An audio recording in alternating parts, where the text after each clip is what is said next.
the four of us are going to go into more detail about what specifically all of us can do. And of course, understand you can't do absolutely everything, but we sure can try.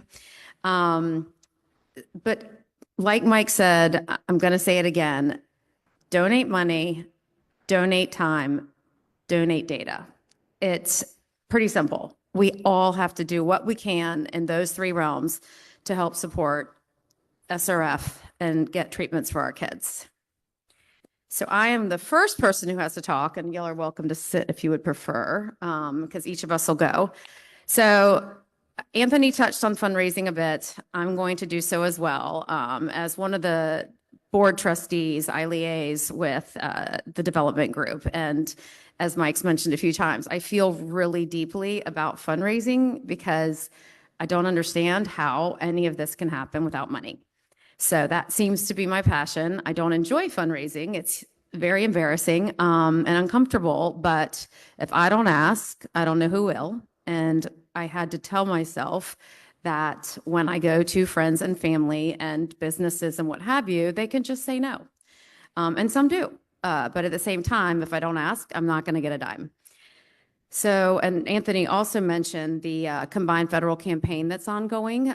So again, if you're a government employee, talk to him or me or anybody about more information on how you could select to contribute a portion of your salary or a one-time donation to SRF through your paychecks. And then there's the Coast to Coast Clinics Challenge that I really hope every single one of y'all has heard about. Our team and the fundraising group or resource mobilization use this as an opportunity to try and come up with an SRF-wide fundraising initiative where we could have teams similar to the spring initiative that we have with Sprint for Syngap. And so this year, and we'll see what next year looks like, but for this year, it's the Coast to Coast Clinics Challenge, and we have a number of teams. The East Coast is killing the West Coast. I am crushing Michael Graglia, and he claims that he can beat me. I'm just waiting. He's just smiling over there, but since I'm waiting, I'm going to get him and all of y'all, I am from Georgia, to please pull out your phones. We did something like this last year for Give Up Your Cup. I made everybody get out their phones, do a little bit of grassroots fundraising right here. We can all do it. With Give Up Your Cup, we actually raised, I think, 10,000 in a day, which is pretty impressive. But I would like everybody to get out your phones, and there's the directions on the slide. But if everybody will please just go to the internet, which may be slow because this internet here at the Omni is not perfect, and type in syngap.fund/C2C. And I'm going to do it with you. Syngap.fund. I hope everybody has their phones out. And if you're international, I apologize, but you feel free to plagiarize this back at home. First of all, feel free to donate and or get your friends to donate, but plagiarize away. C2C. C2. I know I already announced that the internet. Oh, there's no live streaming? What? Are we all having an internet problem? There we go. I resubmitted and it's working now. Personally, I'm going to now scroll down to my fundraiser that, like I said, is crushing Michael Graglia's. And so next you need to click on the forward button at the bottom of your phone screen and select text or email. I'm going to send messages. And I'm going to now hit forward and forward this to 5 of my friends and family. They don't know they're going to get this, and I've already harassed them, I think 4 times, because I can't stop. Because again, my child means the world to me. So I'm going to text my cousin. I'm going to text my brother-in-law. I don't know why he hasn't donated yet. He's going to wonder why I'm doing this. I'm going to text my little brother. I'm very confused as to why he hasn't donated this year yet. A college friend. I have the advantage that I wrote my list down early because I didn't want to be stumbling in front of y'all. And then I told my husband I'd add him because he is so embarrassed by all the fundraising I do. But again, I couldn't care more about anything than this. So now I'm going to write in my message, and everybody gets to do this. Thank you for working. I can see y'all working. Hi from the Syngap One conference in LA. From the Syngap One. Of course, I misspelled it. Thank you for grassroots fundraising with me, y'all. Friends in LA, exclamation point. I've been asked to message 5 friends. Y'all can read it on the screen too. I've been asked to message, humiliatingly, but I have to, 5 friends requesting donations to SRFs, all caps.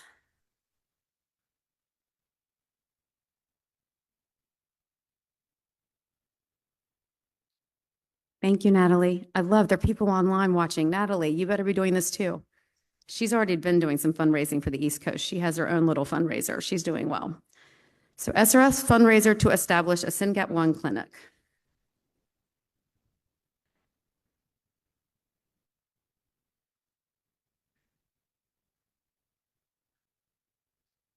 Period. Please click and donate in honor of.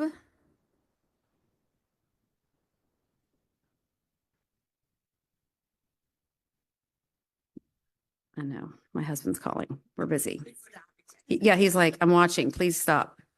I can't. I'm going to say in honor of Jansen, my favorite 14-year-old little girl.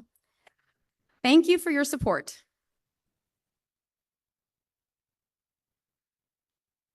Exclamation point. I'm hitting send. We'll see what happens. Maybe nothing. Maybe we'll get some money. Last year we got 10,000. But again, this is what it takes. And it's uncomfortable.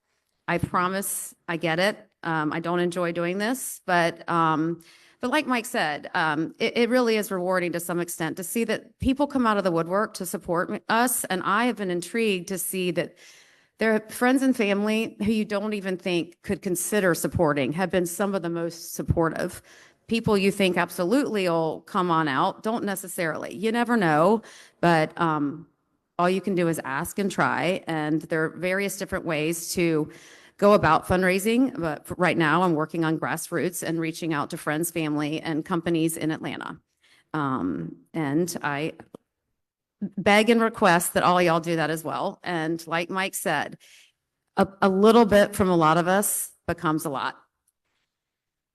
So on that note, thank you everybody for doing that. We also have future fundraising initiatives on the docket in the future, because even though, you know, we're going to constantly fundraise all year long, not everybody's going to participate in the sprint. Not everybody is necessarily going to continue helping out the East Coast. Poor Mike really needs help on the West Coast. So all y'all from out here, please help that guy.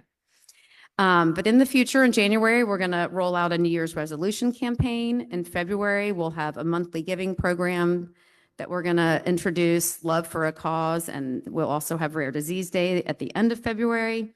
And then Anthony and his team will start rolling out information about the April 26th Sprint for Syngap virtual fun run that I know a number of your families have participated in the past. And that's a really cool opportunity to get together in different states. I know Zoe gets together with a crew, and Corey's gotten together with a crew in the past. So lots of opportunity for friendship and fellowship there. And there are also millions of other opportunities, birthday fundraisers, a pickleball tournament, a bingo or trivia night like they did in DC recently, a lemonade stand. My niece did a lemonade stand. She's about 10, raised maybe $100. It meant the world to me. And she taught people in Charlotte, North Carolina, the word Syngap 1. It's, you know, there's something to be said for awareness as well. A bake sale, whatever y'all come up with. Was talking to Piper today, and she's got a new idea that I love. And she has a different kind of network than I do. And so she's going to start talking to us more about another new innovative way to fundraise. So we are open to suggestions. We're just parents like y'all. I definitely don't have a fundraising background, but it means a lot. So thank you all for participating, and our resource mobilization team will be in touch soon. So thank you. Thank you.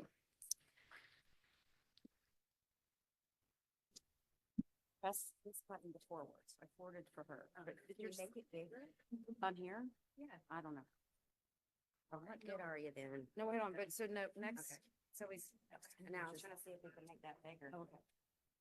Can you see it? I can see. Yeah. Thank you. Hi, everybody. My name is Zoe, and I'm a Syngap mom. My daughter Kaya is 4.5, and was diagnosed a year and a half ago. And a year and a half ago, or a year ago when this was happening, I could barely even say Syngap, and now here I am as a volunteer coordinator. And so really, you guys, it's just, first of all, it's just such an honor to be here. Just like Mike had said, everyone that's here today is just our absolute stars for showing up because it's not easy. So thank you all, and I'm honored to be in this space with everyone. I'm also honored to be the volunteer coordinator. I also have no experience in this, as Suzanne said, no experience in fundraising, but here we are. And I'm really, really enjoying my role. And I really want to bring on as many people as possible. So one way to really get involved is to volunteer. And I'm here to support you in finding a position that feels right to you, within your heart, within your skill set, within your time capacity. Really, there's endless ways that you can support, whether it's with finance or community activation, as you can see here, social media. Really, we need support everywhere. And as our population grows, our needs grow, and people volunteer for an hour a month, 15 minutes a month, or 50 hours a month, whatever you can give. My role is really to kind of get to know you and to find a place for you within an organization in any capacity that you're open to. So join our team on the volunteer side of stuff. You can find us with there's a QR code that you could scan, volunteer at caresyngap1.org or Zoe at caresyngap.org, Syngap1, caresyngap1.org, you know. Yeah, please join our team, volunteer. We'll find a place for you. We really want you to join us in our journey. So thank you all. And thank you all for everyone here that already volunteers.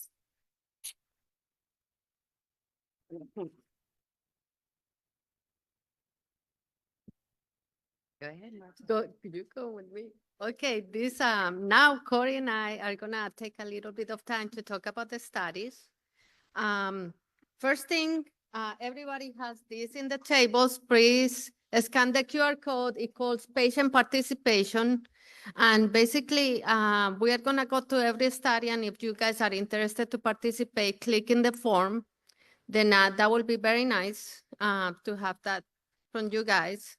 The first slide is just to show very quickly again what we have seen all these 2 days, that all the participation in all these different things help us to get clinical trial readiness. That is the goal that we have right now. That's our main focus.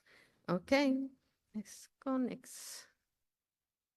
Okay, then we organized this form of the studies that we want to talk about it by what you think is our main but goal. If you at least can do the ones in the first page, I mean, that's the most important ones that we have to push right now, because that will get us more to the goal to be trial ready.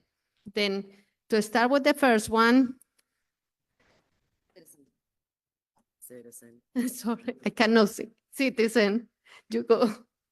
So the great thing about Citizen is they're right out the side of the door. If you haven't signed up, I think she said we had, what, 253 people in Citizen right now. So that's definitely the number one objective. Takes maybe 10 minutes at most. That's the natural history study where they will help suck up all your data from the doctor's offices. So pretty much you go out there, you give them the information you have. If you have her genetic report, she'll want that so she can upload it too. And tell her the doctor's offices that you've attended. And that's pretty much it. It's literally like 10 minutes. And for international participation, is important. If you even can load your genetic testing, that's very important, because it allows us to know what we have in the rest of the world and hopefully help everyone. Next one is Promise. Promise is the new name that we have for our natural history study, and is That's CHOP, and you would go to CHOP. We had all the CHOP people here discussing the travel arrangements that we would help if you need so. Definitely a top priority. Colorado. Yeah, And we can go to Stanford or Colorado as well. If you have any questions, you can always email us and we'll get you into the right direction. Oh, who did that? I Great. don't know. That's good. Big, I can see. Thanks, Alex. Yes. Next one is a combined brain biorepository. Combined Brain is also outside, just across the hall. If you haven't donated blood, or if you have donated blood in the past, still go sign up. Does take a little bit to consent, so there is a little bit of a time involved in that. You might want to go right now. It might be even too late, but that's very important. Next one is the Estudio de la Familia Hispana Syngap. That's a program from CHOP, and it's one we know that it's important for us to know what is happening with the Hispanic population. Then it's all online. Then please participate. Anybody who is Hispanic descendant, and even in English or Spanish, either one works. And we've got Dr. Frazier's tracking thinking skills and behaviors. You've probably gotten a call from your state ambassador, maybe asking you to participate in the emails and text messages and Facebook messages and we stalk you. We will find you. If you haven't participated, please, it doesn't take very long. It's really important. And if you have participated, because we had one last year, I believe, or maybe the year before, still do it again, because they're gathering data from the previous time they took it as well as this time. And if you think your child may not have the patience to sit there in front of the computer, still take it anyway, because even that data is very impactful for them, because they can see, okay, well, our kids don't have the attention span to do this. So just try it and see if it works. Don't have any age restrictions, I don't believe on that. No. Oh, okay.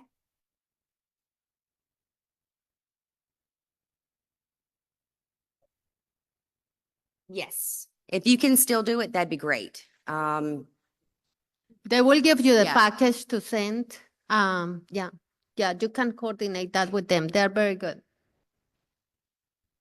And regarding Dr. Frazier's study, then don't get confused. Like if you did it before a year ago, they are tuning the skill. Then we all need to repeat it. And from here, the second time around is every 3 months. And I think it's going to be about 4 times. Then make sure to do it. That's going to help us to be, it's the measure of the skill that we have more hope on it, then please do it. And then understanding Syngap 1 in adults, English, Spanish, and Dutch. You can take that at home, online. It's surveys. It's a 3-hour interview, or surveys total 3 hours. It's a 1-hour interview. And we still need just a few more patients to participate. So we would really appreciate that as well.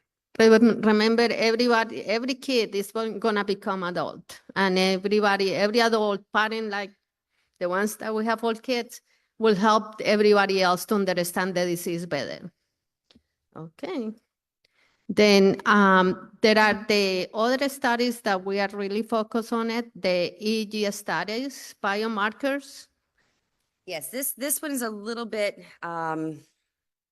it may be a little tricky. We would like if you can get and collect your EEG tracings to collect those.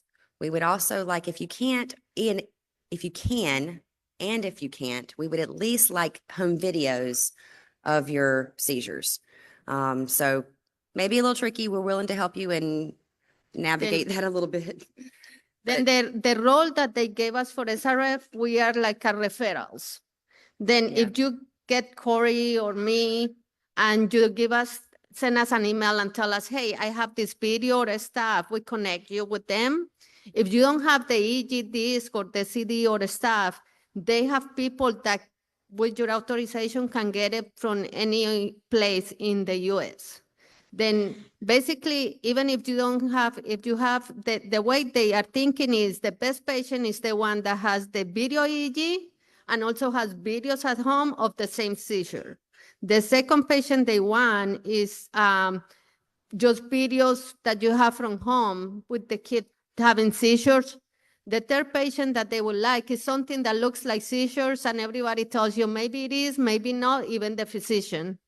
And the last patient is any patient that you see like has a typical movements, but you have taped your kids doing that.